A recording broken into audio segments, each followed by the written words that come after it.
because it is now 9 o'clock according to mine. We're getting a few more people coming on and stuff like this.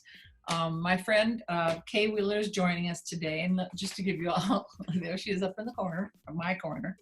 And I probably should say how we first met. We first met doing a book for the LPGA on the history of the LPGA for the teaching membership. It was supposed to be a pamphlet and turned into a book. I don't even remember what year that was, but it was a little while ago. Do you remember the year? I do not. I don't know either. Right? Well, let me give you Kay's background. Anyway, she's the former assistant vice president of physical therapy in orthopedics and sports medicine at the Carolinas healthcare system. And that was a mouthful, and I practiced it all morning. Was also, this is the kind of neat thing, I'm going to ask you a question about this, was the physical therapist for the Charlotte Hornets NBA team for 10 years, which was very exciting. And she's now retired, but she also started a company that she called Swing Into Better Golf, and you can explain a little bit about that. And she was an avid golfer when I first met her. She was about an 18 handicap and got all the way down to a 2. And Jennifer, you might have to go on mute. Oh, I'm sorry. So sorry. Okay. She's played it's very competitive at some high levels, and she, like I said, played competitively. She's a great friend and has given up on me having any type of flexibility at all. And so with that, I'm going to introduce Kay Wheeler and just say welcome to our Friday morning meetings. Well, thank you all for coming in this morning, and we'll have a good time, and I'll be glad to answer any questions that you have, both general and a little more specific, but we'll try and keep it general to everybody. So you guys have the liberty to flail away. It was always interesting as I started our Swing Into Better Golf. I found that so many people were frustrated in taking lessons that they came to me and they said, you know, the golf pro, he or she is terrible. They can't make me change my swing. And I would video them, and then I could show them what parts of their body actually prohibited them from being able to make the moves that the pro was trying to teach them. Dana Rader kind of gave me a hard time. She said, I'm sending you a brick. Can you make it into some clay that I can mold? And this gentleman was a 5 handicap. So once I explained to him what was wrong with his body and how he could fix it, a month later he came back and said, you know, this is miraculous. Now I can do what Dana wants me to do. So it is fun to see how the body impacts the swing and allows you to become a better golfer and feel better. I had one. Shoot, wait, unmute yourself. I got you. Oh, wait.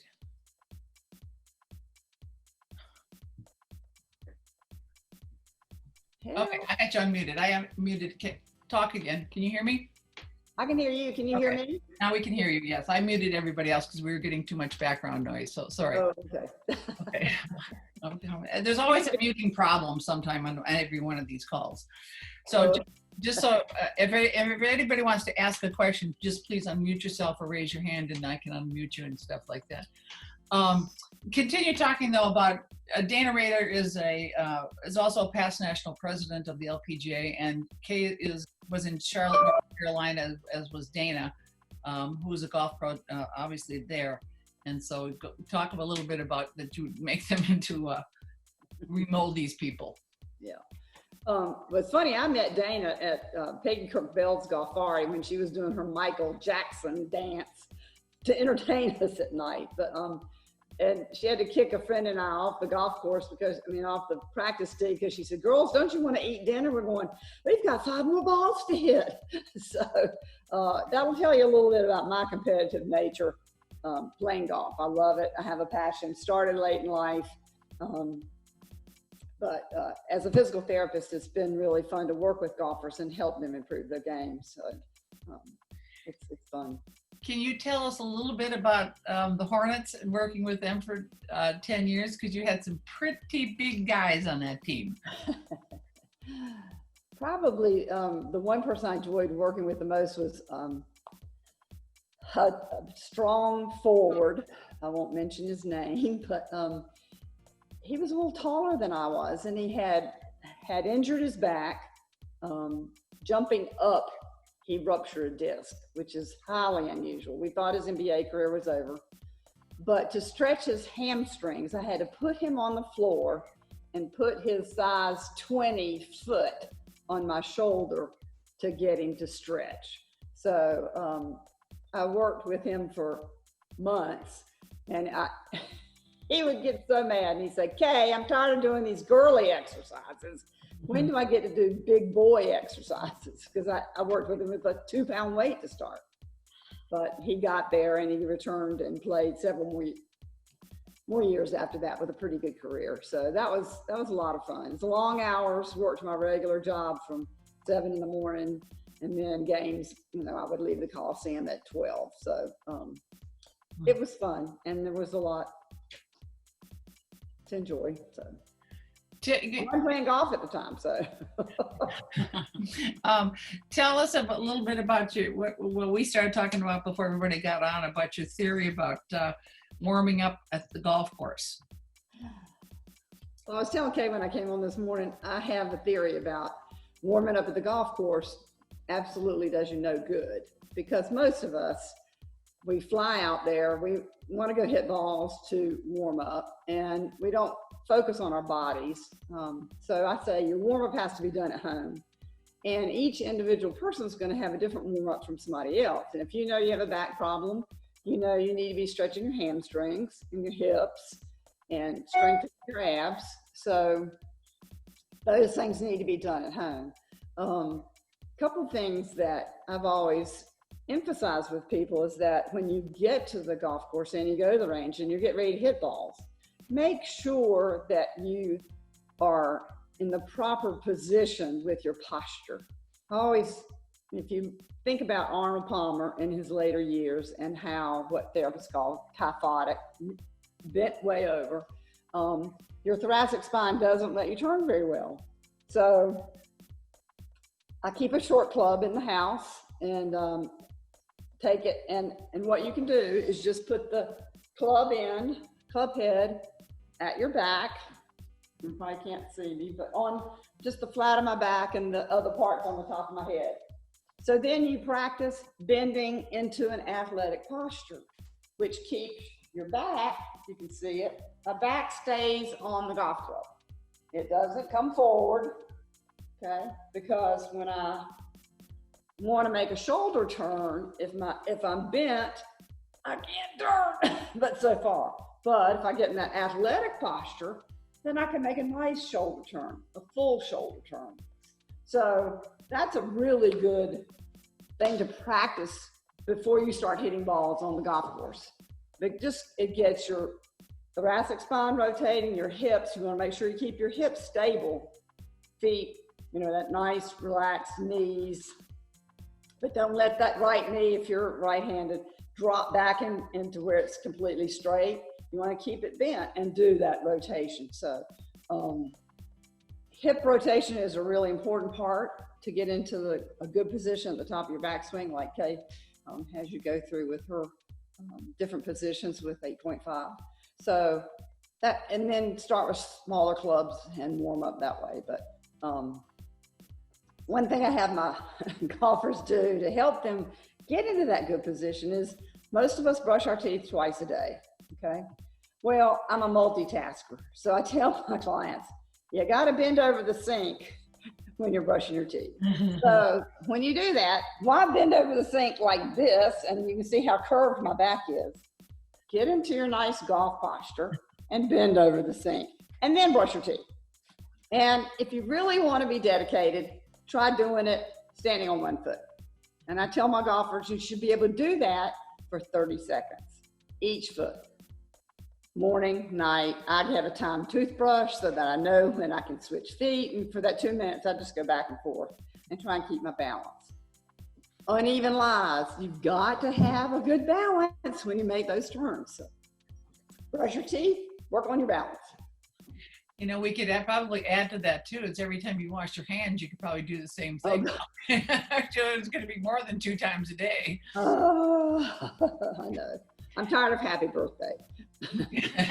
I know. I can't sing, but I want to introduce somebody that's on my staff. Troy Tomlinson is down here, and he's down in the Orlando area, and he's also a Golf 8.5 Master Certified teacher. Troy, you want to just unmute yourself and just say hello to everybody and tell them about your back? Hey everybody. So yeah, I got a bad back. I did 23 years in the Army, and so my spine's pretty compressed. Had surgery a year and a half ago on my S1. The L5 is still all jacked up, but I work my swing around it. Do pretty good. I have a real far inside to out swing with probably a closed grip to be able to get my spine all the way turned around, because if I try to go straight back, my back stops me from doing that. But it's working for me right now. I'm doing pretty well. And he hits it a long way. I bet, yeah. One of the seminars I went to with another therapist, and he Back to Golf was all about people with back problems. And more critically for you is going to be absolutely making sure that you have good rotation in your hips, so that your hips do the rotating and your spine can actually not be stretched. Right. Well, that was one of the things I was going to talk to you about, is like, so it's not just my spine, it's all my bones. After years and years of pounding, so my hips, I've got like almost a degenerative bone disease going on. So I got a lot of popping in my hips. But I deal with it. I deal with a lot of pain every day, and it doesn't really bother me. However, when I'm in and as much as I practice not getting in bunkers, every once in a while I do. Yeah. And when I'm in a greenside bunker, I will almost always mess the shot up, because I know it's going to hurt my hip whenever I make that turn coming down so steep. And I don't know what to do about it. It just Sounds like you need a total hip. She needs the total hip. problem. Yeah. And speaking from experience, I have one of each, left knee, right hip. The hip is much easier, and it really made a huge difference for me as far as being able to make a turn, and because I was extremely painful, like you talked about, it just would kill me. So I wouldn't hesitate. I think I've got a few other people. Somebody else has a question? George, go ahead, George. My friend, Hello, George, another instructor and another to be certified golf 8.5 instructor. Go ahead, George. Hi, Kay, and good morning, everybody. Kay, you were touching on the pre-warm-ups before pre-round. What are your thoughts on post-round stretching? Absolutely. It's hard to get people to do both, but we have to give our body a chance to recover. And so, just to sit down and go do 12-ounce curls will not take care of that. So, Well, we got that. all my clients like 12-ounce curls, or 6-ounce, depending on what you're into. But absolutely, particularly hamstrings, hips. One of the things I like people to do is, if you've seen, this is a good time of year, you can find the swim noodles, and I don't know if you've ever used the foam rolls, we call them. There's the styrofoam rolls. A lot of people use them for flexibility. It is great to have one of those. You lie with it straight down the middle of your back, head at one end, fanny at the other, knees bent up, and just let your arms relax and let your body gently stretch.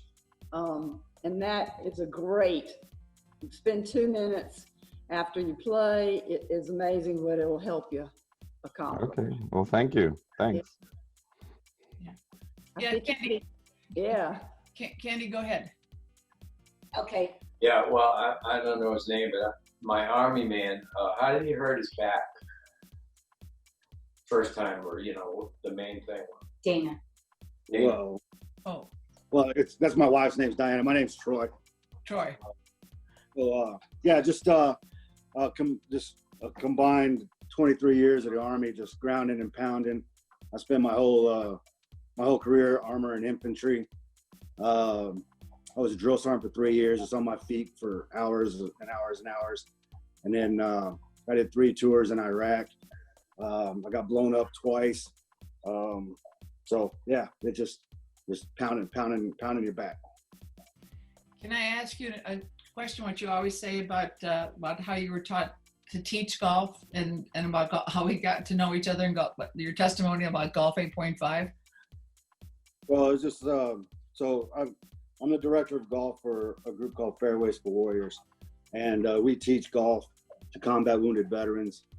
We try to eliminate or at least put a dent in the suicide rate amongst veterans. It's just on average 22 a day, and so we use golf as a conduit to bring veterans together. And so I went to the Golf Academy of America whenever I retired out of the Army, and I learned the proper way to teach golf, which in my opinion is not really teaching golf as much as it is doing quick fixes and bringing people back to get more and more money into the golf pros' hands.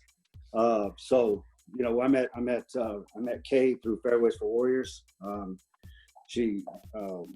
was introduced by Tom Underdown, who is our president and founder. I don't know what their story is, how he found you, but but that's how I met Kay, and then I fell in love with the methodology of 8.5. It's so easy. It's so easy to teach, and we're able to get veterans on the golf course that day, and they can get the ball in the air. And everybody knows that's been around golf, if you don't get the ball in the air, you're not having any fun. It becomes more frustrating, and then you'll walk away. So using Golf 8.5, we're able to teach a method that's simple. And then we do all kinds of clinics, and we bring in other people with adaptive golf to be able to work around physical injuries and mental injuries that keeps people coming back to golf and keeps people engaged, and then hopefully lowers the suicide rate. Thanks, Troy. Okay, questions about any injuries? Holly, I'm sure you have something you want to say.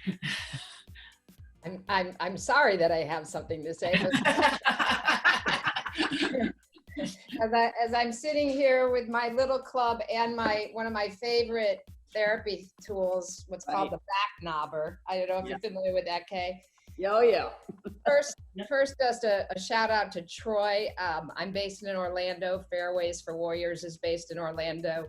I've interviewed Tom a couple of times on my radio show. It's an absolutely amazing facility that they've built there. And Troy, I thought you looked familiar. I think we've met on an occasion or two. Yeah. And by comparison, my injury seems very small given what you have to live with every day. And, you know, can't say enough about you guys and all you do for us. So first wanted to start with that. And all the amazing thing you're doing with golf and veterans. It's fantastic. So Kay, for the first time in 40 years, I've gotten a pesky injury, somehow pinched a nerve in, I don't know if it's my neck or my shoulder, but it starts here. It goes down the whole outside of my scapula and is running down my arm. I was kind of surprised. It sort of came out of nowhere. Haha, I played 3 days of golf with my best friend's very competitive son, who's 29. So perhaps I was trying to keep up with him a little bit. But a couple of days later, I just started getting this searing pain, you know, in my shoulder. And so I've had a couple of chiropractic treatments. I'm a huge fan and foam roll every day. So I've been foam rolling. I have a massage chair. I have a TENS unit. I've been icing. It's definitely reduced in intensity, but just thought I'd ask you, you know, if you have any other suggestions. Is it something I just have to be patient with? as being a very active person, I'm having trouble just, being sitting still and doing all this self-care. Welcome to the Weekend Warrior Club. We used to see so many people that did exactly that. Spring would hit, everybody'd go out and probably this year for sure, go out and play 2 or 3 days when you haven't played for months. And been sitting around a lot, right? Working. Yes. And I'm wearing a mask to keep me out of the refrigerator. Yeah. So I would probably bet most of my retirement fund on the fact that it's your neck and not your shoulder with the symptoms that you describe. Burning pain is typical of nerve pain. Now for the golfer, the problem is you need to be able to turn. People say, well, you're not turning your head, but your body is turning underneath and you're keeping your head still. That requires rotation in your neck to be able to do that. So I love that you're on the foam roll. One of the most common symptoms, and I'm gonna get a little technical, your levator scapula. That's a muscle that comes from behind your neck and runs down to that corner of your shoulder blade. Yeah. And all of you can benefit from this. It probably plagues most golfers most frequently. But on your foam roll, if you put your hands under your hips and grab the end of the foam roll, and then work on slowly rotating on that foam roll, and you'll feel, you're going to depress your shoulders, and you'll feel those stretches. And then as you gradually get better with that, we have you actually turn 45 degrees and slide off so you feel more stretch. In your case, I'm facing you, so I have to do the hands around, but so it's the left side of your neck, which is where you have to turn at the top of your backswing. So that would be a great thing, for you to do. If you can keep your shoulders still and then turn your head 90 degrees, you probably feel that stretch. You can put that hand up over your head and feel it stretch even more when you do it. Clasp your hands behind your back. Do the same thing. And everybody can do this because you can feel those neck muscles stretching. And when you do the rotation and stretch, you really feel it. But I'm an advocate of ice, particularly after you play. You get a reflex heating. Your body says, oh, that's too cold, I gotta warm it up. So it warms it up from the inside. A lot of people have a hard time tolerating ice and they like heat better, but you can get congestion in the tissue if you put the heat on for too long. So then they'll be quite as much. But if you can stick with that and really continue to gently stretch and get that neck moving and those muscles in your shoulder. Now, you mentioned you have a massage chair. Do you have a massage therapist working on you? I've got an appointment for one, yes. Good. So she really needs to hit your levator, your upper trap, these muscles that attach onto your shoulder blade. And she should know there's several muscles around that whole shoulder blade. They are actually on your shoulder blade because they all are probably inflamed and giving. You would be screaming if I put my thumb on you for even a few seconds. So, I'm screaming with this thing, so I'm on mute. It goes, and I can feel it, because when I go all the way down that outside muscle, it's just sore as heck. But I would say stick with it.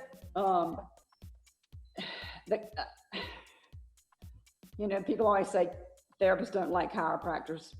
Yes, we do if we work together, but chiropractic adjustments, I say it's like a telephone pole. And if the guys put the telephone pole up straight, but one guide wire is a little tighter than the other one, that telephone pole is going to gradually start to go that direction.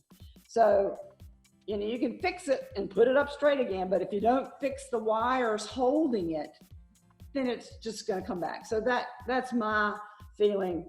Chiropractic adjustment's fine, but you have to go home and do things that are going to get you balanced. And the massage therapist can certainly help you get those muscles loosened up so you can start doing it. Yeah, I think that's another thing that kind of fell out of my routine with COVID. Of course, you couldn't get massage. Right. So if I put it all together, the idea that I'm surprised that this happened is probably A joke. You're typical. You're normal. It's okay.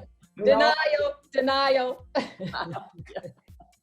You know, you started out by saying this could be good for everybody too, because everybody that's on is a golf 8.5er.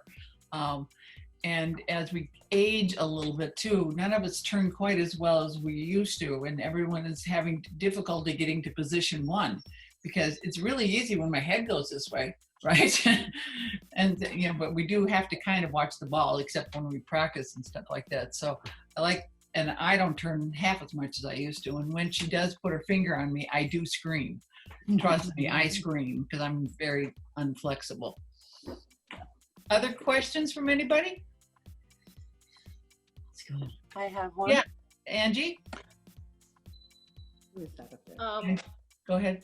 Yeah, I was just wondering if she could say a little bit about upper extremity injuries. It sounds like we've talked about back and hip and neck, and how about upper extremity with golf?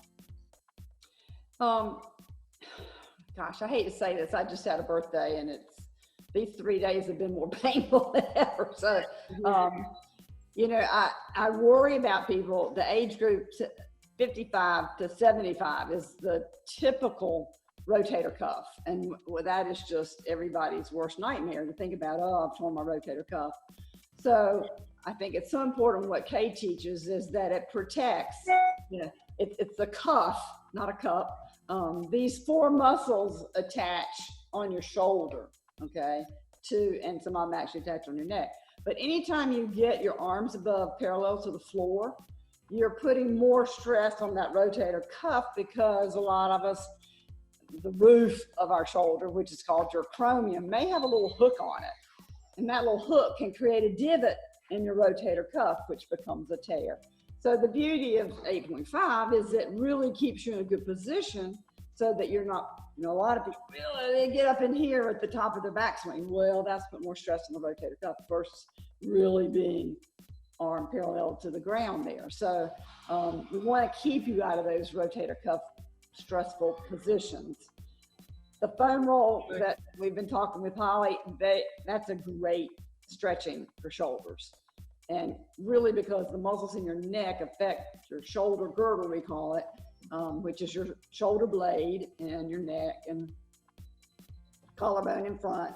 So it's really critical to do what we call rotational exercises. And you can't see my hands, but most of you have seen the bands that you can do to do strengthening here, and then you can cross it this way and do internal rotation. So those are good things to help you strengthen your shoulder. Very easy to do at home, and hopefully keep you out of trouble. But we do, as we get older, we do tend to have that little hook on our acromion. I've had both of mine taken off about 10 years ago because I was already starting to have significant issues.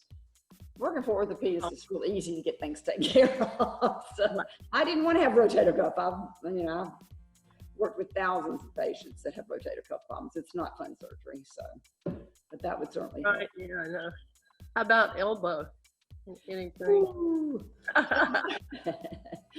I think that's when you really go back to Kay and say, what's my grip look like? And what am I doing in my golf swing? Because most of us get into trouble with elbows. But if you do have pain, I freeze a cup of, put water in a plastic cup with a wooden spoon, plop it out, massage that before and after you play, or anytime during the day when you can, if you have a painful elbow.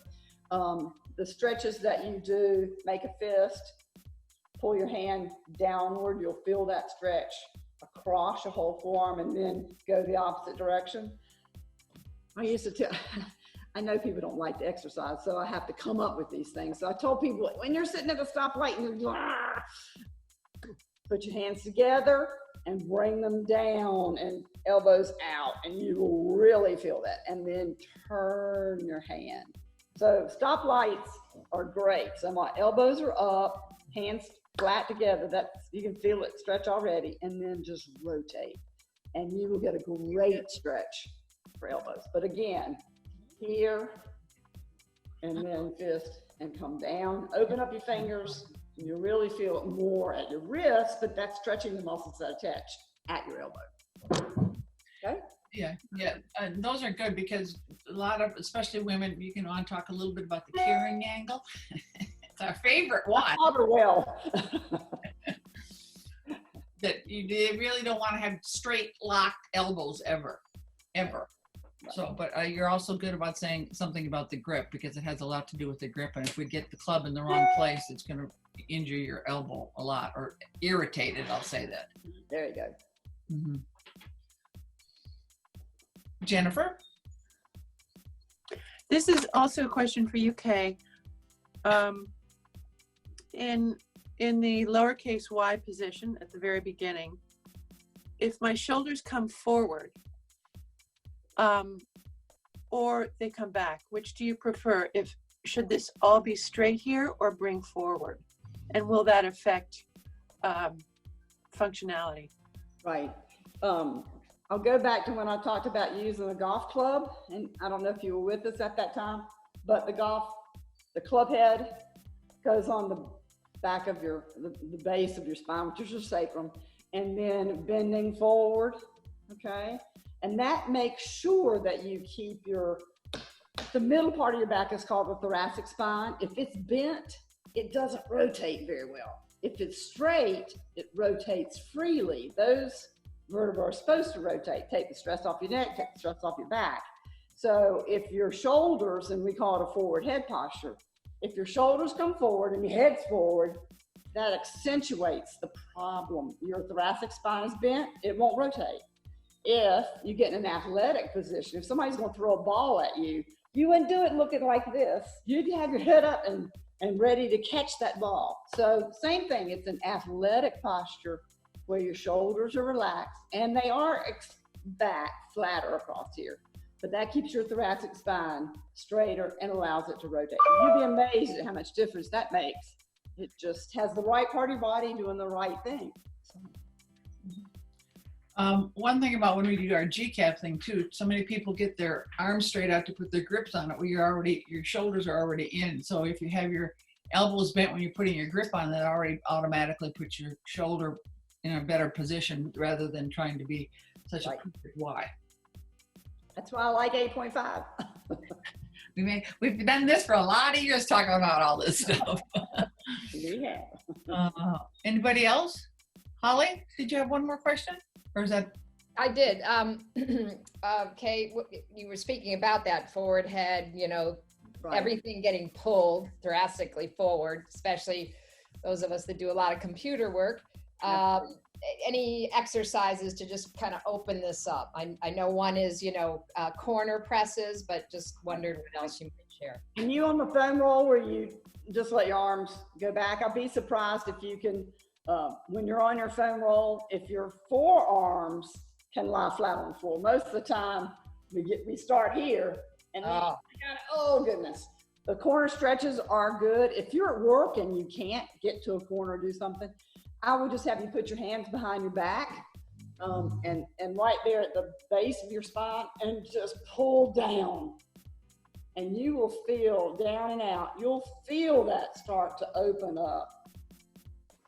Your pecs always get tight in that position, and your pectoralis is a very strong postural muscle. I mean, it's big. You have to think about it, and then particularly for you guys that are really muscular here, and you've carried packs in the Army forever, those heavy packs make those muscles get really strong. So it hurts you in your golf game and it hurts your back. So we want to really get you opened up here, and you can do that very simply, just putting those hands behind your back and feel that stretch, or the doorway. Either one works great. Thank you. Well, this has been great. I think what we need to do, because there's lots of questions and you have always so much information. So I think we should invite her back. Don't you all think so? I could have slept in this morning. So anyway, if you have other questions, you can email me questions and I'll send them on to Kay. And when we worked as a team, I was known as KK, but she was known as NCKK for North Carolina K. So I want to say personally, thank you for getting up. I love your information, and I promise to stretch every day, right? Yeah, right. Well, I appreciate all of you coming and had great questions, and I love sharing that information with you. And please, if you have further questions, send them to Kay, and I'll get back to you. So Great. thank you. All right. Thank you very much. All right. Bye-bye, everybody. Bye-bye. Thanks, Kay. See ya.